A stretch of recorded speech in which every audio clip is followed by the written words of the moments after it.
The dining room had gone quiet. Not a gradual hush, not the way conversation sometimes softens when a song ends or when a glass shatters on the floor. No, this was sudden. Sharp, like someone had pulled the plug on sound itself. Forks hovered in the air, glinting under the fluorescent lights. Knives pressed against plates but never finished their cuts. Glasses hung mid-clink, inches from each other, waiting for a toast that would never land. Every face had turned toward the corner booth. Every breath seemed to wait, and in that booth stood Claire, apron smudged with grease, order pad clutched so tightly in her hand that the cardboard backing bent. Her chest rose and fell, fast, uneven. Her cheeks burned red, not from the heat of the kitchen, but from something hotter, sharper. Her words had just cut through the hum of the restaurant, slicing it open. "If you don't like it here," she said, voice low but carrying, "why don't you buy your own damn restaurant?" The sound of it still hung in the air, echoing faintly in her ears, even as silence pressed back against her. She realized her hand was still extended, pointing, trembling just slightly, though she fought to hold it steady. The man across from her didn't move, not a blink, not a twitch of muscle. He sat with one arm resting lightly on the chipped table, the other cradling the handle of his mug. His coffee had gone cold, his expression was unreadable, calm, composed, not angry, not insulted. If anything, he looked thoughtful. Claire braced herself. She had been here before, the customer who explodes at the slightest challenge, the kind who stands up and shouts until the manager comes running, the kind who hisses about terrible service and ungrateful staff and promises to make sure you're fired. She knew that dance. She'd done it too many times, but the man didn't shout. He didn't sneer. Instead, he leaned back slowly, deliberately, as if he had all the time in the world. The air seemed to bend toward him, every gaze locked, every breath waiting. Then he spoke. His voice was low, steady, measured like he was choosing each word with care. "Maybe I already have." The words struck the air with weight. No anger, no mockery, just calm certainty. Gasps rippled faintly through the room. A chair scraped against the tile as someone shifted in disbelief. A spoon clattered back into a bowl. Claire's stomach turned to stone. Her throat tightened. She blinked at him once, twice, searching for a hint of sarcasm, some flicker of humor in his eyes. But there was none. He simply sat there, steady as the ground beneath her feet, as though what he'd said wasn't shocking at all. For a moment, the hum of the neon sign outside was louder than everything else. The faint buzz filled her ears, mingling with the thud of her heartbeat. Her mouth opened, then closed. She didn't know what to say, didn't even know what to think. The restaurant held its breath, and then time froze. That moment, sharp and impossible, locked in place. But that wasn't where the story began. Hours earlier, sunlight had spilled through the same windows, thin but relentless, dragging dusty streaks across the cracked vinyl booths. The glass panes were smeared with fingerprints, the blinds crooked, a slat bent so badly it pointed up instead of down. The air smelled of burnt toast, bacon grease, and strong coffee that had been sitting on the warmer too long. The clatter of pans echoed from the kitchen, underscored by the cook barking orders and the hiss of something hitting oil. It was the soundtrack of a morning shift, ordinary, unforgiving. Through it all, moved Claire, apron strings tied tight against her waist, already stained from yesterday. a pencil tucked behind one ear, hair pinned back, but fraying loose in strands that stuck to the sweat at her temple. Her shoes squeaked faintly on the tile with every hurried step. She was quick, efficient, sharp around the edges, but behind her eyes, fatigue sat heavy, the kind of fatigue that no amount of coffee could burn away. She had been up half the night at her kitchen table, a stack of envelopes spread out in front of her, everyone stamped with red warnings. Rent late again, utilities. On the brink of shut-off. Her father's hospital statement, thicker than the rest, an impossible number staring back at her, and on her phone, a voicemail from her younger brother. His voice slurred, rushed, half apology, half plea. He needed money. Again. It all pressed down on her chest as she poured refills, scribbled down orders, and forced out polite words that tasted like ash on her tongue. The weight never left. It clung to her like a second skin. By 24, she was already worn down in ways she never thought possible. The diner was supposed to be temporary, a way to scrape by after her mother died, a stopgap until she figured out what she wanted from life. But years had blurred together. Dreams had faded into the background, smothered by responsibility. Now the clatter of plates and the hiss of fry oil were the rhythms of her existence, so when the man walked in, she barely noticed. She didn't have the energy to notice. The bell over the door gave its usual half-hearted jingle. He stepped inside quietly. No loud greeting, no swagger. Just a plain jacket, slightly greying hair, a posture that was upright, but unremarkable. He slipped into a booth by the window and folded his hands on the table. When she came over, pen ready, he asked for one thing, black coffee, that was it. No substitutions, no changes, no sighing over prices or questions about calories, just coffee. She returned a few minutes later with a mug chipped at the rim and a half-full pot. She poured without looking at him. The liquid sloshed slightly, running a dark line onto the saucer. There, she muttered, already turning away. He didn't complain. Didn't even glance up at her, just nodded once and lifted the mug to his lips. Claire had seen his type.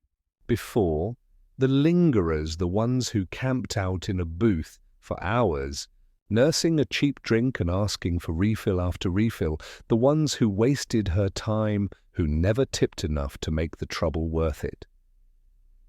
She pushed him from her mind as she hurried toward the tables, balancing trays, forcing brittle smiles, swallowing down the sharp replies that clawed at her throat. But out of the corner of her eye, she noticed. He didn't read the paper, didn't scroll through a phone, didn't even stare out the window. He watched, not in a way that made her skin crawl, not with hunger or judgment, but steady, measuring, as though he were taking in the whole place, the staff, the customers, the flow of the morning. And every time her path took her near his booth, she felt it, that gaze, quiet, unwavering. It unnerved her, and it was only the beginning. The lunch crowd trickled in slowly, truckers with sunburned arms, mothers tugging restless kids, office workers loosening their ties as they slid into booths. The diner swelled with voices, the air thick with the smell of fries and grease and, too, much ketchup. The kind of chaos Claire knew by heart, every plate balanced on her hand, every smile pulled tight across her face, every step quick but precise, weaving between tables like a dance she had practiced for years. The man by the window was still there, still on his first cup of coffee, still watching. She tried to ignore him, she really did. But when she glanced his way, he didn't look away. Not rude, not invasive, just present, like he had nothing else to do but sit and see. Finally, when she stopped by to swipe crumbs from the table across from his voice reached her. "How long have you worked here?" It was quiet, almost casual, but it made her stop. She turned just enough to catch his eyes, dark, steady, not mocking, not impatient. "Too long," she muttered, already stepping away. He didn't press, didn't laugh or sigh, just nodded, as if her answer had told him something important. Later, when the crowd thinned and the lull of mid-afternoon settled in, she passed his booth again. He was still there. His coffee had been refilled twice.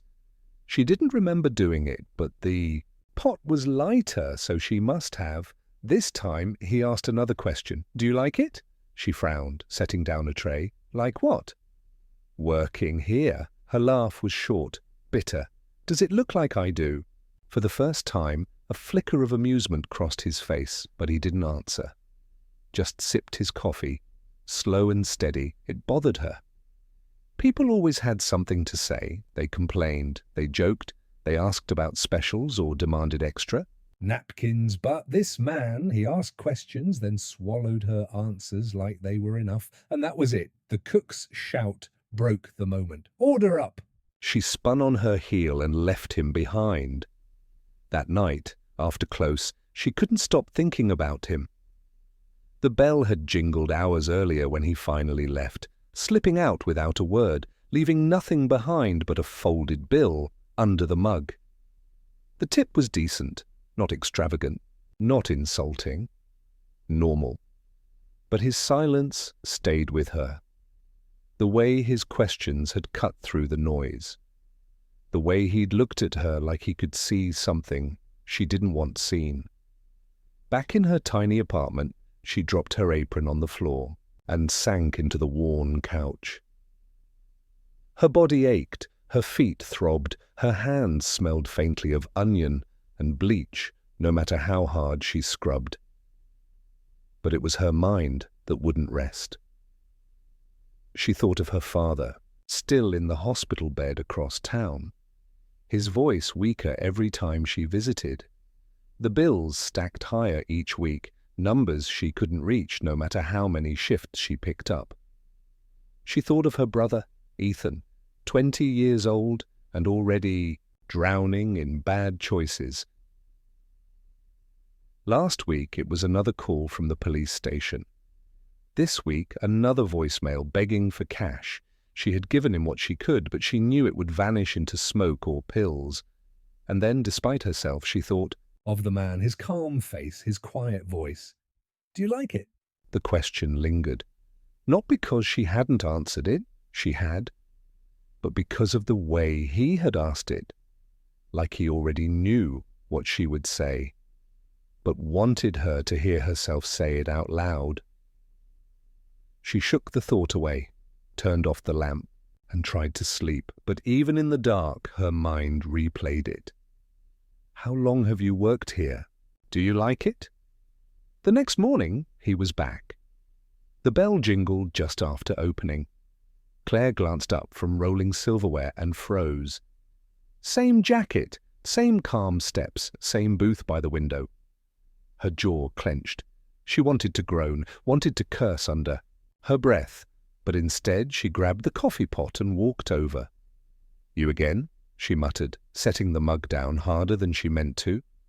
He didn't react, just nodded once, as though she had greeted him kindly.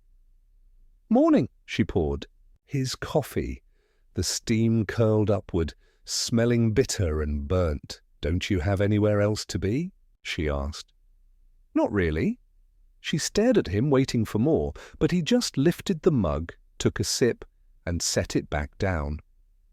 The silence gnawed at her. He wasn't like other lingerers. He didn't shuffle papers or pretend to be busy. He didn't fidget or tap his foot. He just sat there, solid, steady. By the third day, whispers started. The hostess leaned close to Claire at the counter. "That guy's been here all week." Same booth, same order. Weird, right? Claire shrugged, though inside it gnawed at her too. Probably lonely. But lonely people talked. This man didn't. When she passed his booth later, his voice stopped her again. "What's your name?" She stiffened. Names were personal. Too close. She didn't like customers asking. "Claire," she muttered, scribbling a note on her pad, though she didn't need to. He nodded. "Pretty name. Do you know what it means?" She looked up, brow furrowed. "Why would I care?" He leaned forward slightly, his eyes holding hers. "It means clear, bright." For a moment she forgot to breathe. Her lips parted, but nothing came. Nobody had spoken her name like that in years. Not as if it carried weight, not as if it meant something. Before she could reply, the kitchen door swung open with a crash.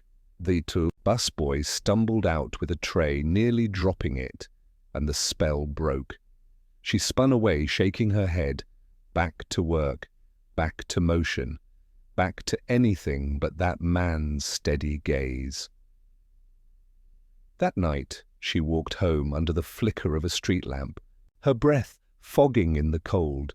She told herself he was just another customer, just another set of eyes staring too long, just another distraction she couldn't afford. But deep down, beneath the exhaustion and anger, something else stirred. A question, unwanted, uninvited. Why did his words feel like they had reached a part of her she thought had been buried years ago?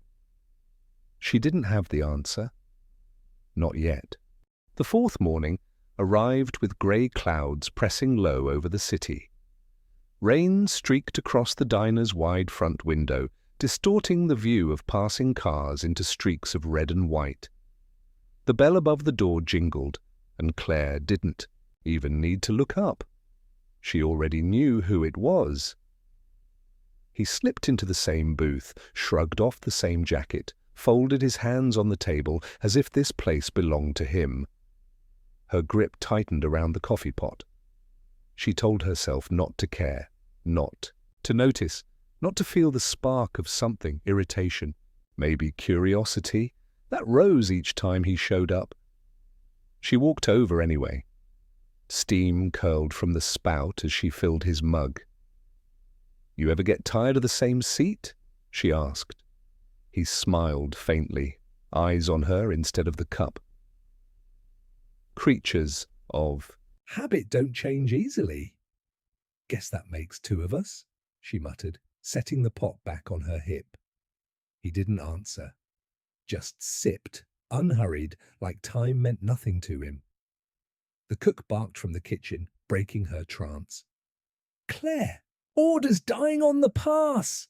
She spun away, irritation burning under her skin. By noon, the diner throbbed with noise again, laughter, clinking silverware, the hiss of oil. She darted between booths, her smile painted on, her thoughts restless. Every time she passed the window, she caught him watching her. Not in a way that made her skin crawl. No, something worse, something steady, something she couldn't shake off. Later, when the lunch rush thinned and she finally leaned against the counter, wiping sweat from her forehead, his voice carried across the quiet. "Who taught you to move like that?" She froze. "What?" "The way you weave through this place, it's like a rhythm."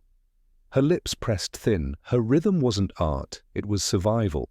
Years of practice, so trays didn't crash, so drinks didn't spill, so tips didn't vanish. "Dad," she said, before she could stop herself. The words slipped out raw, unguarded. He tilted his head, waiting, but she shook her head quickly. "That's all." She turned away, heart pounding harder than it should. That night, when she dragged herself to the hospital, her father's rooms smelled like antiseptic and stale flowers. He was thinner than last week, skin pale against the sheets, but his eyes still lit up when she walked in. "Claire Bear," he rasped, the nickname weak but warm. She sat at his bedside, forcing a smile. "Don't call me that." You loved it once. I was 5 once. His laugh dissolved into a cough, rattling deep in his chest. She poured him water, lifted the straw to his lips. Her hands shook, though she tried to hide it. "You're working too much," he said after a sip. "Not enough," she answered softly. "The bills don't stop." His hand reached for hers, frail but firm. "You're carrying too much alone," she swallowed hard, eyes stinging. She wanted to tell him about Ethan, about the man at the diner, about the weight pressing down on her every second. But she bit it back. Her father didn't need her burdens. He had enough of his own. On the walk home, rain slicked the pavement, reflecting the glow of streetlights. Her shoes soaked through, but she hardly noticed. Her mind replayed the stranger's words. Who taught you to move like that? Her dad. Always her dad. Back then, the diner wasn't a cage, it was a kingdom. He had owned the morning rush, flipping pancakes with one hand while teasing customers with the other. She used to sit on the counter swinging her legs, watching him, soaking in his laughter. "Balance is everything, Claire Bear," he'd tell her, setting a tray on her little hands. "Not just the plates. Balance in here," he'd tap her chest. "In your heart, or nothing else works." The memory tightened her throat. He wasn't that man anymore, and she wasn't that girl. Now she carried trays because she had to, not because it was fun. Balance had long since slipped away. The next morning, the man was waiting again. This time, she didn't bother hiding her annoyance. "You know, normal people eat in different places." "Normal's overrated," he said, his voice even. She narrowed her eyes. "You stalking me? If I were, you'd know." The way he said it, calm, almost gentle, unnerved her more than anger would have. She leaned closer, lowering her voice. "Why here? Why me?" For the first time, his steady mask cracked. Something flickered in his eyes, quick and sharp, like he had been caught. But then it was gone. "Coffee's good," he said. That was all. She scoffed, straightened, and stormed off. But all day the question gnawed at her. Why here? Why me? When the shift ended, she counted tips at the counter, exhausted. The stack of bills was thin, not nearly enough. Her chest tightened with the weight of it, with the endless cycle. She looked up, and through the glass she saw him still sitting there. Booth. Empty now, coffee cold, but his reflection lingered in her mind. She shook her head, pushing it away. This was her life. Work, bills, exhaustion, not mysteries, not men with unreadable eyes, and yet, when she stepped outside, the night air sharp against her skin, she couldn't help but glance down the street. But he was gone. Still his presence clung to her like the smell of grease in her clothes, something she couldn't wash off, no matter how hard she tried. The diner smelled different in the mornings, not the grease-laden heaviness of lunch or the burnt coffee haze of midnight shifts, but something almost gentle. Fresh muffins cooling in the glass case, toast popping from the old metal racks, the faint sweetness of syrup clinging to the air. Claire liked the mornings best. They were quieter, easier to control. For a while at least, but that morning, her chest tightened. The second the bell jingled, she didn't even have to look up. She knew the sound of his boots by now. Slow, even, too steady for a man who had nowhere to be. She poured his coffee before he asked, set the mug down a little too. Hard. Didn't meet his eyes. Morning, he said, like always. She answered, already turning away. She told herself not to get drawn in, not today. But a few tables later, his voice carried again. You look tired, her head snapped. Toward him, excuse me, he didn't flinch. Long night, her laugh was short, sharp. Every night's a long night. The silence after stretched too long. It wasn't the kind of silence that ended. It was the kind that waited, and she hated that he made her feel like she owed it an answer. So she busied herself with napkin holders, with salt shakers, with anything. But his gaze, by noon, her shift spun into chaos. A family of 6 spilled syrup everywhere. 2 construction workers argued over the check. The dishwasher broke mid-cycle. Through it all, she felt his presence. Watching, not judging, just there. When the rush finally died, she leaned against the counter, rubbing the ache from her wrists. He was still in the booth, still sipping the same mug. Her irritation boiled over. She marched to his table. "All right, what's your deal? You've been sitting here all week. Same seat, same coffee, same stare. You get your kicks making waitresses uncomfortable." Her words cracked louder than she intended. A couple heads turned. Heat flushed her face, but she didn't care. For a moment he just looked at her. Then he set the mug down carefully, folded his hands and said, "You think I'm here for you?" Her throat went dry. "Aren't you?" "No." His voice was calm, measured, but not unkind. "I'm here for this place." She blinked, thrown. "This dump? You're kidding." His eyes flicked around the diner, at the cracked leather booths, the chipped counter, the flickering neon sign. Buzzing in the corner, and something softened in his face. "Places hold stories," he said quietly. "More than people realize." She didn't know what to say to that, so she scoffed, shook her head, and walked off. But her pulse hammered all the same. That night, exhaustion pressed heavy as she sat in her father's hospital room. The TV hummed with some old sitcom rerun neither of them paid attention to. He watched her instead, his eyes sharper than his body allowed. "You're burning out," he said. "Not now, Dad." "Claire Bear." His voice cracked. "You can't carry the world on your back." Her throat tightened. If only he knew. She wasn't carrying the world. She was carrying him, carrying Ethan, carrying the rent, the bills, the debts, stacked like bricks. "I don't have a choice," she whispered. He squeezed her hand weakly. "There's always a choice." She didn't believe him, but she didn't argue, not when his eyes were that tired. On the walk home, her mind spun, the man's words, her father's words, the diner's hum still echoing in her chest. Places hold stories, there's always a choice.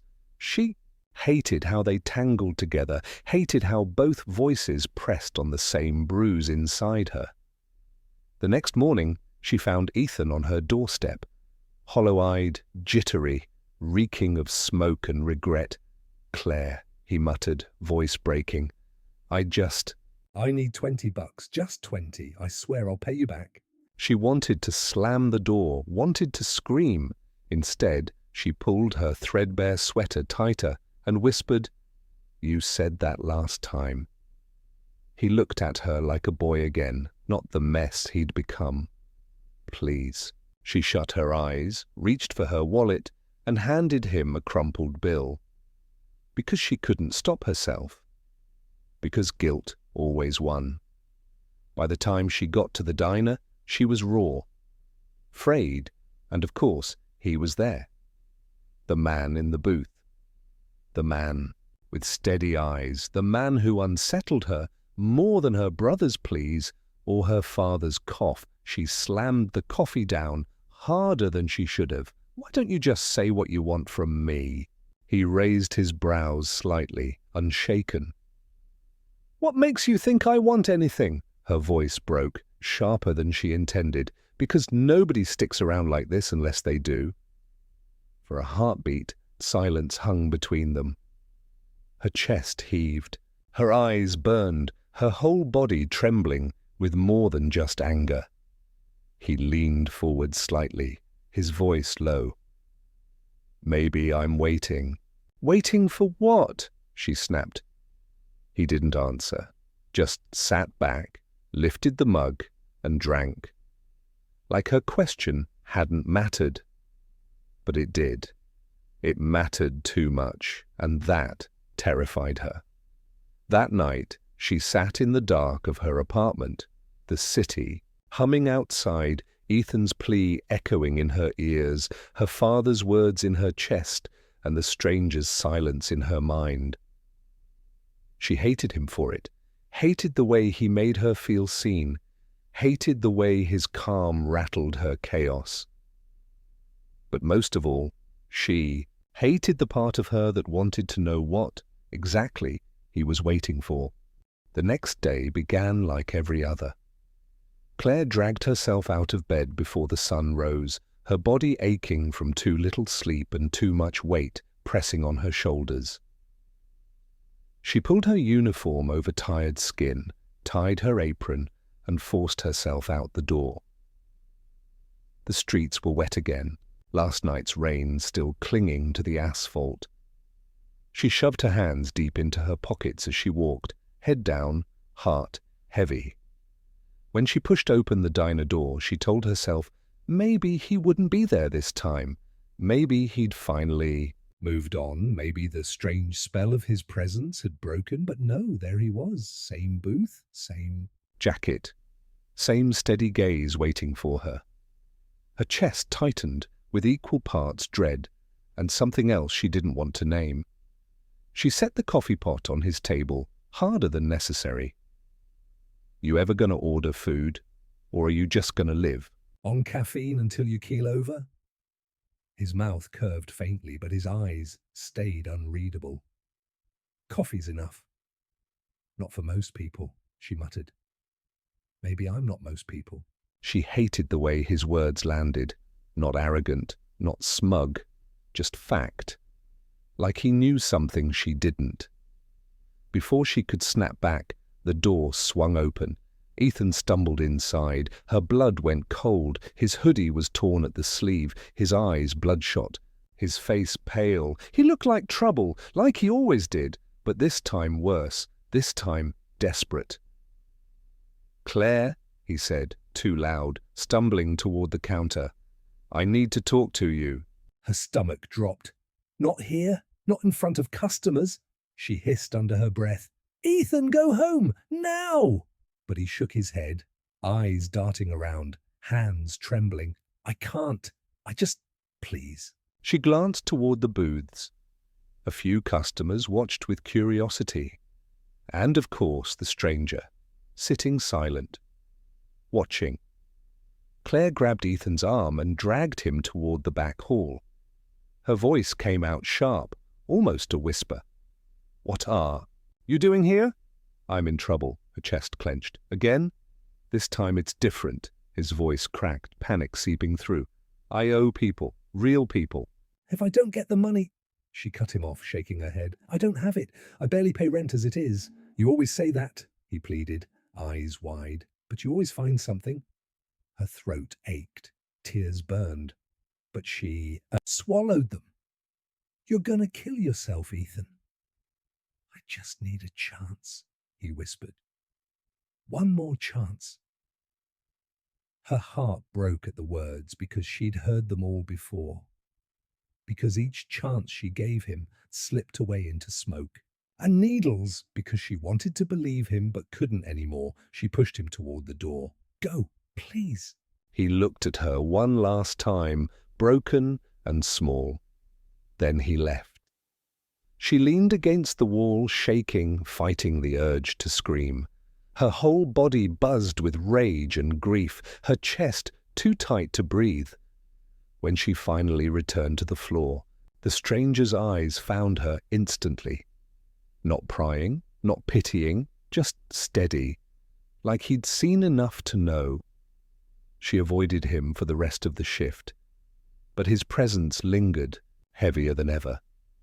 That night, she sat at her father's bedside again. The beeping of the monitors was the only sound between them for a long time. She stared at the floor, replaying Ethan's words over and over. One more chance. Finally, her father. Spoke, voice rough. You saw your brother? She stiffened. Yeah, how bad? Her silence was the answer. He sighed, closing his eyes. Your brother's lost. You can't save him. The words cut deeper than any blade. She gripped his hand tight. I have to try. You'll drown with him, she wanted to argue, wanted To scream, but her throat locked. Tears slipped hot down her cheeks. Her father squeezed her hand weakly. I don't want to lose both of you. Her chest broke open. She buried her face against his blanket and wept silently, shoulders shaking, all the weight crashing down at once. When she finally walked home in the dark, she felt hollow. Every step heavy, every breath shallow. She told herself she'd shut down tomorrow. Serve coffee, fake smiles, no cracks. No one would see the wreck inside. But when morning came and she walked into the diner again, the stranger was waiting. He didn't say morning this time. He didn't ask questions. He just looked at her, long and steady, like he could see straight through the mask she tried to wear, and for the first time she couldn't hold it. Her voice broke, sharp and brittle. Why are you really here? The words hung in the air, raw and heavy. Every nerve in her body braced for the answer. But he didn't give it. He just lifted his cup, sipped quietly, and set it back down as if the truth was still waiting, and that was somehow worse than anything he could have said. That night, lying awake in the dark, Claire realized something terrifying. She wasn't just curious anymore. She needed to know who he was, why he sat in that booth, why he looked at her like she mattered. Because in a life where everything was falling apart, her father, her brother, her future, this man had become the one thread she couldn't stop pulling, and she was afraid of where it might lead. The diner was quiet that morning, too quiet. No clatter of forks, no hum of chatter, no shuffle of kids spilling syrup. Just the low hum of the fridge and the scratch of Claire's pen as she filled out order slips no one had asked for. She almost let herself believe he wouldn't come back, that maybe the spell had broken. that maybe she could breathe again without feeling those steady eyes on her. But then the bell jingled, and there he was. Her stomach knotted. She gripped the coffee pot harder than she needed to, walked to his booth, and filled the mug without a word. Morning, he said softly. She didn't answer. Not this time. She turned on her heel and walked away, her heart hammering like she'd sprinted. For an hour she ignored him, or tried to, but every time she carried plates to other tables, she felt his gaze like a hand pressing between her shoulders, not heavy, not threatening, just present. Finally, she snapped. She slammed a tray onto the counter, spun, and marched toward him. Enough. Her voice shook, but not from fear, from the flood building inside her. You sit here every day like you're studying me, like I'm some project. Why? Why me? Why this place? His hands rested calmly around the mug. He studied her for a long moment, then finally spoke. Because it used to matter to me, the words hit her like a slap. Her lips parted, but nothing came. What? She whispered. His gaze drifted around the diner, the booths, the counter, the flickering neon. There was something in his eyes now. Memory, maybe grief. This place, he said quietly. It was mine once. Her heart stumbled. Yours, he nodded. Years of silence seemed to weigh on the movement. I built it, ran it, loved it, until I didn't. Claire's breath caught. She tried to laugh, tried to brush it off. This dump? You're saying you owned it? He didn't flinch, didn't smile, just nodded again. Every crack in these tiles, every stain on these counters. I remember how it got there. I left it behind, but it never left me. Her head spun. She didn't know whether to believe him. Didn't want to. Because if he was telling the truth, that meant every sharp word she'd thrown at him, every muttered insult had landed on the man who created the very place that trapped her. "Why come back?" she whispered. His eyes finally met hers, steady, unblinking, to see what was left. Her chest clenched. Anger rose fast, a shield against the strange ache his words stirred. "Well, you've seen it. A tired waitress running herself into the ground, a kitchen that barely works, a sign that flickers half the time. Congratulations, you left it to rot." Her voice cracked on the last word, and she hated how much it hurt. He didn't answer right away, just studied her, face unreadable. Finally, he said, "Damn, places don't rot on their own." She stared at him, stunned, then turned away, throat tight, because maybe he was right. Maybe it wasn't just the diner falling apart. Maybe it was her. The rest of the shift blurred. She worked in silence, avoiding him, avoiding her own reflection in the streaked chrome of the counter. That night, at the hospital, she sat at her father's side again. His hand trembled as it found hers. "You're quiet tonight," he said softly. Her voice broke. "Dad, did you know who owned the diner before?" His brow furrowed. "Before who? Before now? Before the current guy?" His eyes softened. "Yeah. Old man named Thomas ran it for years." Sold it off when things got messy. Her pulse jumped. Messy how? Debt. Family trouble. Whole place nearly went under. I don't know the details, but he was a good man, just couldn't keep up. Her stomach dropped. She saw the strangers. Face in her mind, the calm, the weariness, the weight behind his words. Thomas. Could it be? She didn't tell her father what she suspected, didn't want to feed him worry, but on the walk home, rain dripping from the awnings above, her mind whirled. The man wasn't just some stranger. He wasn't just a customer with too much time. He was part of the diner's bones, part of its story, part of hers now, whether she liked it or not. The next morning, she confronted him before he could even sit down. "Thomas," she said flatly. He paused mid-step. Something flickered in his eyes, gone as quickly as it came. Then he nodded, sliding into his usual booth. So it was true. He was Thomas, the man who once owned the walls she now lived inside. She poured his coffee with a shaking hand. "Why watch me? Why sit here every day like a ghost?" "Because you remind me of me," he said simply. The words hit her harder than any insult. Her throat closed. She wanted to argue, wanted to scream, wanted to deny it, but she couldn't. Because in his eyes, she saw it. Her exhaustion, her stubbornness, her breaking point looming closer with every shift.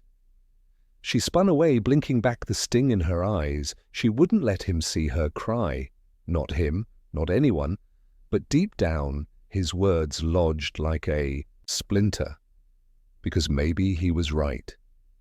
Maybe she was walking the same path he had once walked.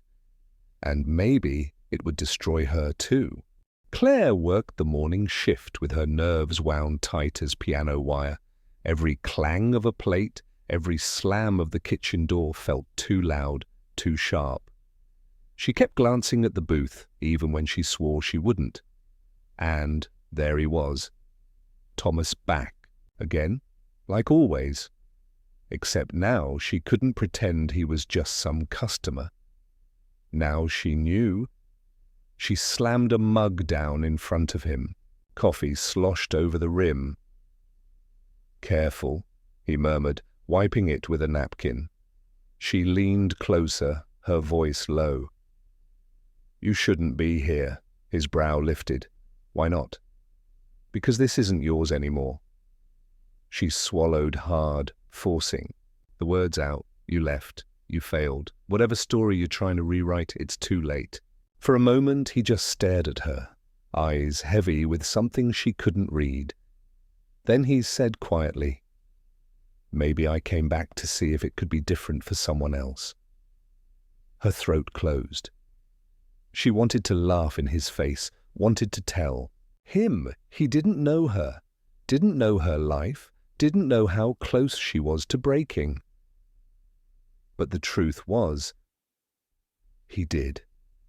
He saw too much, and that scared her more than anything. She spun on her heel and walked away, pretending not to hear the sigh that followed her. That night she sat by her father's bed again, exhaustion clinging to her bones. His breaths came shallow, ragged at times. Machines beeped softly in the background. She held his hand, whispering stories of the diner like they were fairy tales, how she'd balanced 4 plates at once without dropping them, how the regular named Joe had spilled syrup all over his tie. Her father chuckled weakly. "You're stronger than you think, kiddo." The words nearly undid her. If he only knew how close she was to collapsing. She thought about Thomas, sitting silently in that booth, and against her will, the question burned in her throat. "Dad, what happens if I can't do this anymore?" His eyes softened. You keep going until you can, and when you can't, you let someone help you. Her chest ached. She nodded, blinking fast, though tears still slipped free. The next day, Thomas was already waiting when she arrived. Claire froze in the doorway, rain dripping off her jacket. "You don't quit, do you?" she muttered, walking Past him. "Neither do you," he said. Something inside her snapped. She slammed her order pad down on the counter, marched back to him and planted both hands on the table. "Why me? Out of everyone you could bother, why me?" His voice was calm, but his eyes were sharp.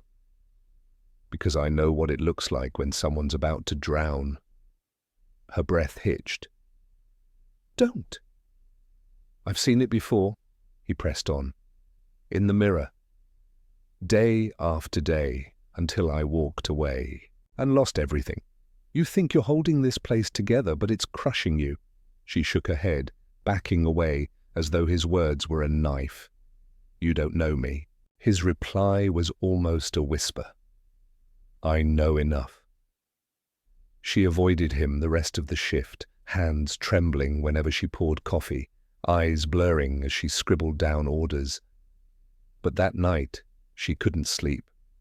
She lay awake in her small apartment, ceiling fans spinning shadows across the walls, and memories crept in. The first night she'd taken over the diner after her father collapsed. The panic, the exhaustion, the way her hands shook as she counted the till, the way she swore she'd never let him see how scared she was. She saw Thomas in those memories now, not as the stranger he was, but as the reflection she didn't want to face. She pressed her palms to her eyes.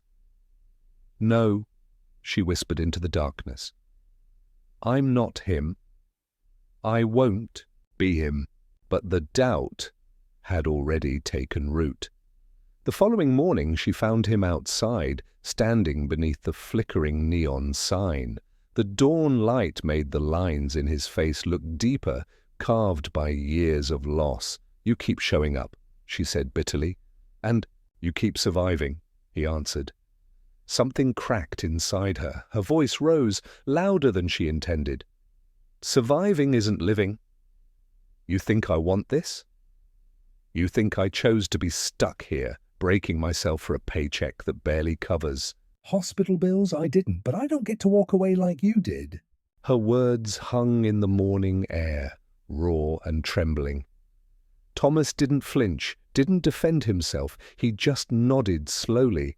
And in that silence, she hated him more than ever, because he was letting her see herself in him, and she couldn't bear Yet inside she threw herself into the shift with reckless energy.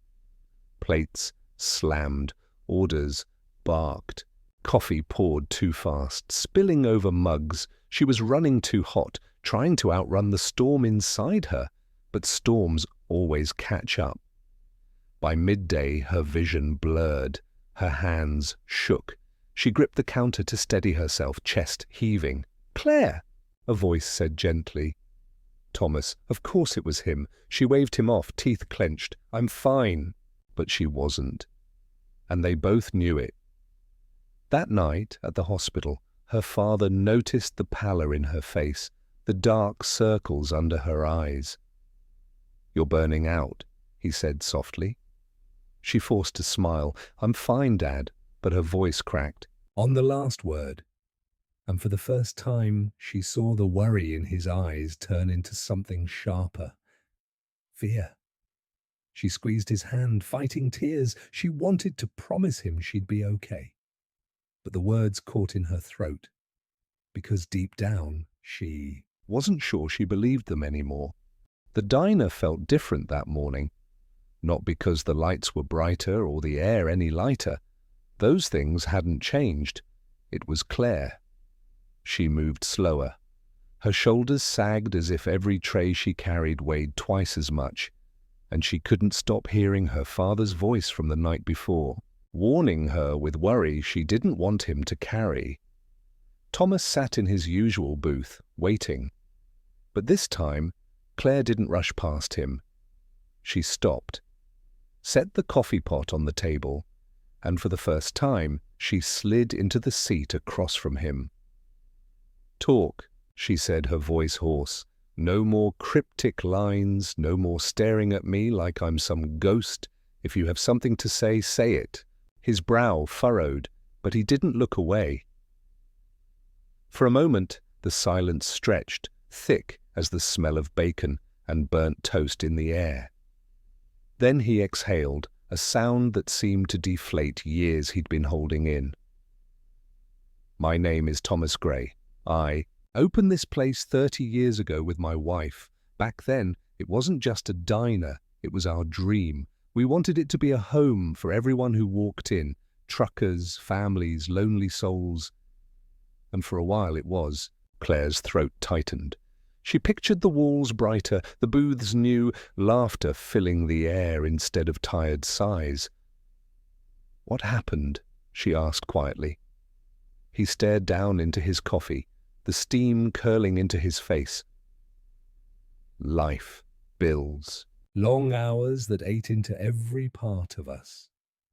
My wife, Lydia, she wanted children. I kept saying soon, after we get ahead. But we never got ahead. The diner consumed everything. And when she got sick, I was too deep in debt to help. The way she needed. His voice cracked on the last word, raw, stripped bare. Claire swallowed hard, fighting the lump rising in her throat. "She passed," he whispered. "And the day I buried her, I walked away from this place. I told myself I couldn't face it anymore. But the truth is, it was easier to run." The air between them hung heavy. Claire's hands trembled in her lap. She thought of her father in the hospital bed, fighting for every breath while she scrambled to keep the diner afloat. She thought of how she wanted to run sometimes too. And for the first time, she saw not just a stranger in Thomas, but a mirror. "You think I'm you," she said softly. He met her eyes. "I know you don't want to hear it, but yes." Her jaw clenched. "I'm not giving up." He nodded slowly. "I said that once too." The shift blurred around her. Regulars came and went, children bickered over pancakes, and the kitchen sent out plates with fries that were a little too greasy. But Claire barely noticed. Thomas's words clung to her like smoke. That night, at the hospital, her father was awake, eyes clear despite the medication. He studied her carefully. "You've been carrying too much," he said. She tried to smile. "I've always carried too much." It's who I am.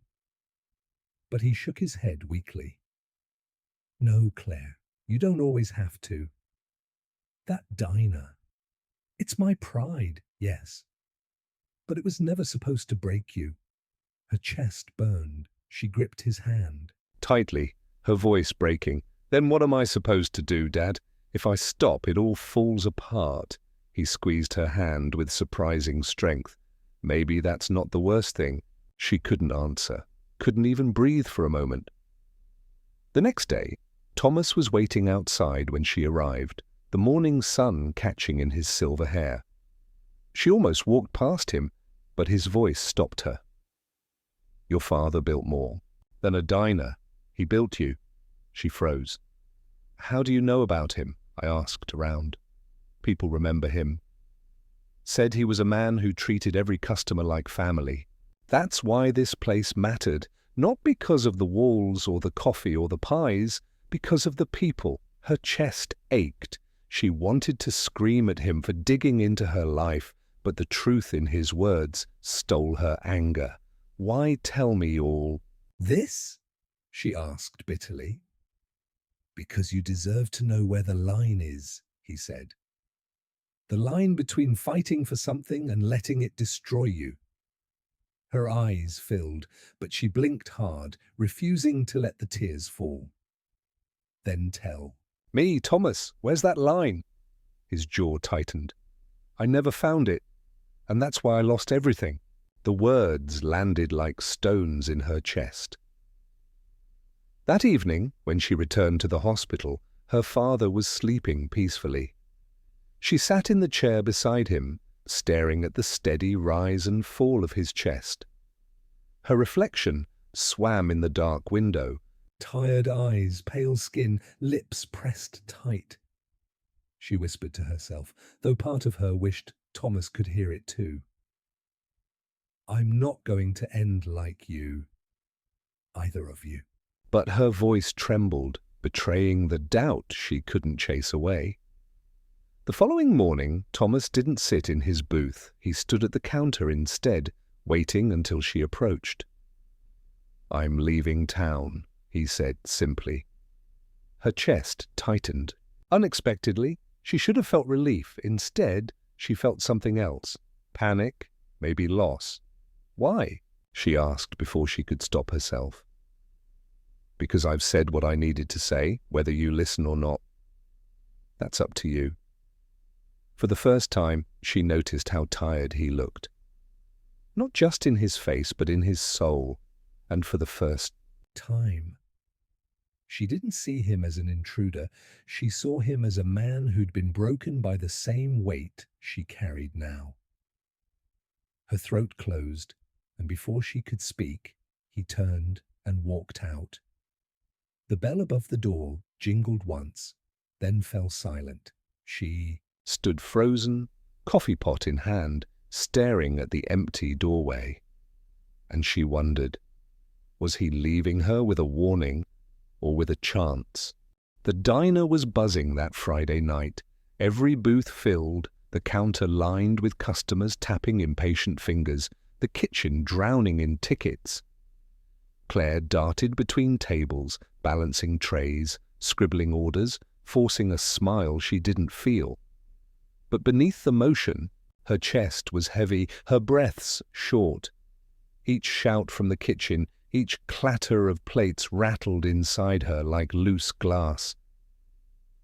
She barely noticed when her vision began to blur at the edges. She barely felt the sweat dripping down her neck. She only knew one thing: she couldn't stop. If she stopped, the whole place would collapse. Claire! The cook barked. Table 7's been waiting 20 minutes. I know, she snapped, voice sharper than she meant. She rushed past, nearly colliding with a customer, mumbling apologies as she steadied the tray in her hands. The floor tilted beneath her. Feet. She blinked hard, willing herself to stay upright. Not now. Not here. By the time she reached the counter, her hands were trembling so badly the tray rattled against the formica. She set it down with a clatter. gripping the edge for balance. "Claire?" someone said gently. She looked up, and there he was. Thomas back again when he'd said he was leaving. His eyes scanned her pale face, the sweat dampening her collar. "You need to stop," he said firmly. Her jaw tightened. "No, I don't." "You're burning out. You can't keep this up." Her laugh was bitter, jagged. "Of course I can. What choice do I have?" "Your choice," he said. "Always your choice." She shook her head hard, blinking against the dizziness. "You don't get it. If I quit, if I fall, my dad—" Her voice cracked. She couldn't finish. Thomas stepped closer, lowering his voice. "I lost everything because I thought like that. I told myself I couldn't stop, that I had no choice. And by the time I realized I did, it was too late." Her throat tightened, eyes blurring. "Stop. I'm not saying this to hurt you," he said softly. "I'm saying it because I don't want you to end up like me." The words were too much, too raw, too close. "Get out," she whispered. "Claire, get out," she shouted, her voice cracking through the crowded diner. Every head turned. Forks froze in mid-air. The entire room went silent. Claire's chest heaved, her hands shaking against the counter. She couldn't take it back, didn't want to. She wanted him gone, because if he stayed, she'd have to face the truth she wasn't ready for. Thomas's face was unreadable, but his eyes held something. Sorrow, maybe? He nodded once. Then he turned and walked out. The bell above the door ringing like the toll of something final. Claire fled to the restroom, locking the door behind her. She gripped the sink, staring at her reflection in the cracked mirror. Her face was pale, lips trembling, eyes rimmed red, and, for the first time, she saw what Thomas had seen all along. She was breaking, piece by piece, day by day. Tears spilled hot and fast, sliding down her cheeks. She pressed a hand to her mouth to muffle the sound. The walls seemed to close in, the air too thick to breathe. Her phone buzzed in her pocket. She pulled it out with shaking hands. A number she recognized. The hospital. Her heart dropped. She answered, voice barely a whisper. "Hello?" The nurse's words came fast, urgent. Her father had taken a turn. She needed to come now. The world tilted. She sank against the wall, the phone slipping from her hand. For a moment she couldn't move, couldn't think, only the echo of the nurse's voice rang in her ears. "Now!" She burst back into the diner, eyes wild, hands fumbling with her coat. I have to go," she stammered to the cook. "What? In the middle of dinner rush?" he barked. "My dad!" Her voice broke. She couldn't explain, didn't have to. She was already running. The night air hit her like a slap as she shoved through the door. The streetlights blurred, her breath coming in ragged gasps as she sprinted to her car. And there, leaning against the hood, was Thomas. He straightened as she approached, his face tense, eyes searching hers. What happened? "My dad," she choked out. He's bad. I have to get to him." Without hesitation, he opened the driver's door for her. "I'll drive." She froze. "No, you can't," he said firmly. "Look at you. You're shaking. You'll crash before you get there." Her hands trembled so badly she couldn't grip the keys. He was right, and the thought of wasting even one more minute arguing was unbearable. She shoved the keys into his hand. "Please, just go." The ride to the hospital was a blur. The city, lights streaked past in smeared colors. Claire sat rigid in the passenger seat, her nails digging into her palms, whispering prayers under her breath. Thomas's hands gripped the wheel tight, his jaw set. Every so often he glanced at her, his eyes filled with something she didn't understand. When they screeched into the hospital lot, Claire was already unbuckling, already running before the car had stopped. Inside, the nurse met her, with grim urgency. Her father was stable for now, but fragile, very fragile. Claire pushed into the room, breathless, eyes wet. Her father lay pale against the sheets, machines humming around him. But his eyes opened when she whispered, "Dad." He smiled faintly. "Hey, kiddo." Her knees nearly buckled with relief. She gripped his hand, tears dripping onto the blanket. "Don't scare me like that again," he chuckled weakly. "I'll try." She laughed through her tears, then buried her face against his arm, holding on as though her grip alone could keep him there. In the hallway outside, Thomas stood alone, watching through the small window in the door. For the first time, he wasn't thinking of his failures. He was thinking of hers, and whether she could survive what he hadn't. The hospital room was dim, lit only by the glow of machines and the thin strip of moonlight sneaking past the blinds. Claire sat at her father's side, his hand warm but frail in hers. She listened to the steady beep of the monitor, each sound a reminder that he was still here, still fighting. For hours she stayed like that, no orders to write down, no trays to balance, no strangers demanding coffee with extra cream, just silence and her father's soft breathing. When his eyes finally fluttered open, she was there to meet them. "Hey, Dad," she whispered, her voice rough from crying. "Hey, kiddo," he rasped. He tried to smile, but the effort showed. Claire squeezed his hand tighter. I thought I was going to lose you." "You won't," he said, though his voice wavered. "Not yet." Her throat ached. She wanted to believe him, needed to. For a while, they sat in quiet. The weight of unspoken things filled the room, heavy, but necessary. Finally, he turned his head, eyes searching hers. "You can't do this forever, Claire," she frowned. "Do what?" "Carry the diner on your shoulders. Carry me. Carry everything. You're breaking yourself." Her eyes burned. "I'm fine." He shook his head gently. "No, you're not. I can see it. Just like I saw it in your mother before she—" His voice trailed, breaking. He swallowed hard. She drove herself into the ground too. Always. Putting everyone else first. And I let her. I swore I wouldn't let that happen to you. Claire's chest squeezed. Tears blurred her vision. "You're all I have, Dad. If I stop, what's left?" His thumb brushed weakly over her hand. You're what's left. That's enough." The words hit her like a release valve.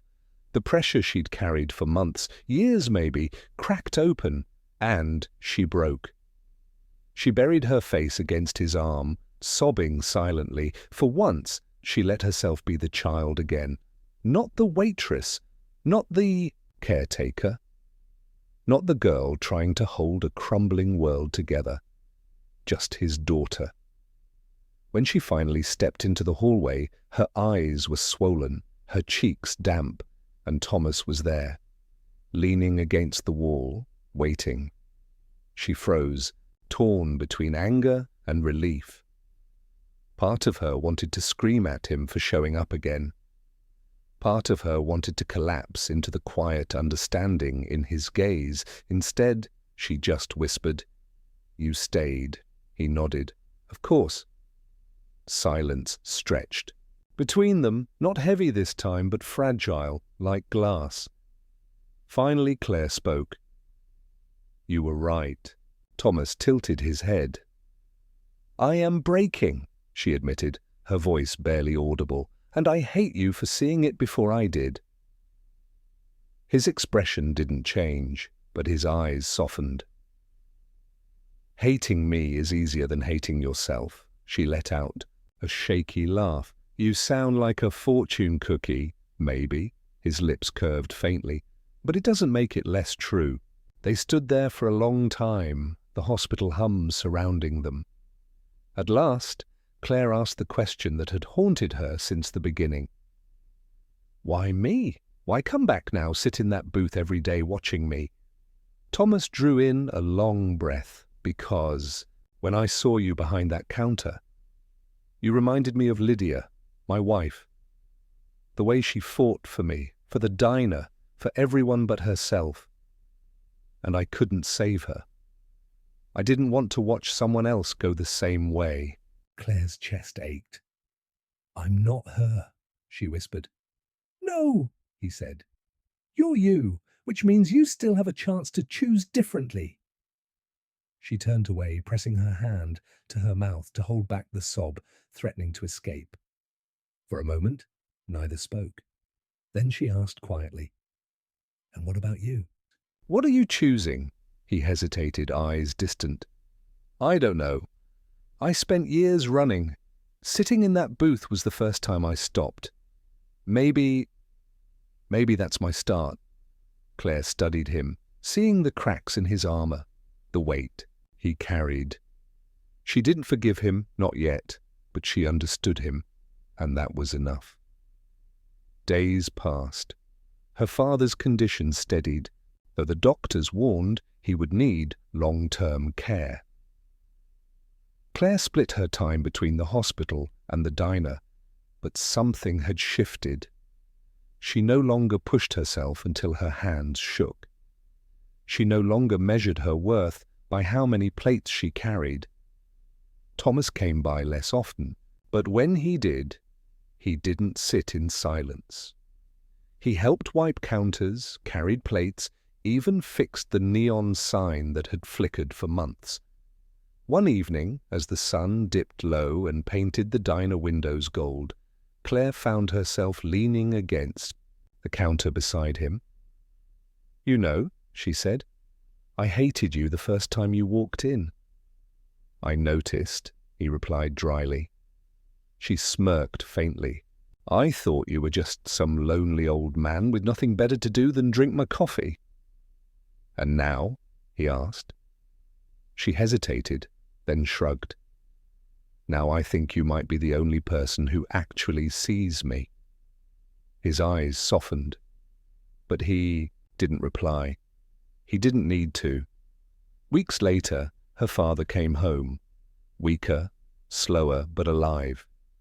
He sat in his favorite booth one evening, watching Claire with pride as she poured coffee, her movements calm, measured. You're different, he told her when she slid into the seat across from him. Different how? She teased. Lighter, he said simply. She thought about Thomas, about the long nights in the hospital, about the moment she finally admitted she couldn't carry it all alone. And she realized her father was right. She was lighter, not because the burdens were gone, but because she'd finally let herself share them. One night, long after closing, Claire stepped outside. The neon sign glowed steady for once, casting pink light across the empty parking lot. She stood there, breathing in the cool night air, feeling the weight of the diner at her back, not as a prison, but as a place she could choose.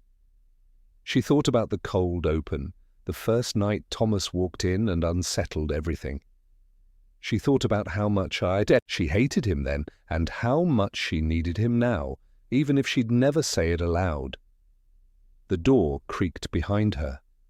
Thomas stepped out, hands in his pockets, gaze lifting to the sign.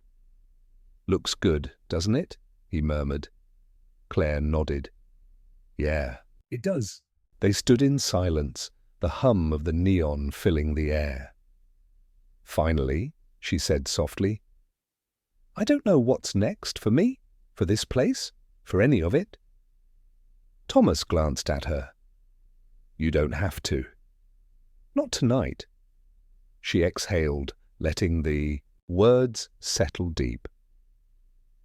For the first time in years, the future didn't feel like a trap. It felt like a door, and she realized maybe that was enough.